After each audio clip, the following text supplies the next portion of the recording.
that's not true. You have a Bitcoin. You have Bitcoin, it's nothing. Have you read Satoshi Nakamoto's white paper? Here it is. Here's his white paper.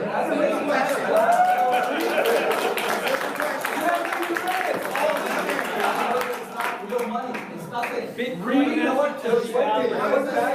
is a blockchain. That's what gives it value. The blockchain is what backs Bitcoin. No, the blockchain is not Bitcoin. Bitcoin is No, something the blockchain, it's for the first time in the world, we can now digitize an asset and send it across the internet without having to go through a trusted third party. Well, it should be fine. You should read the white paper. So we should trust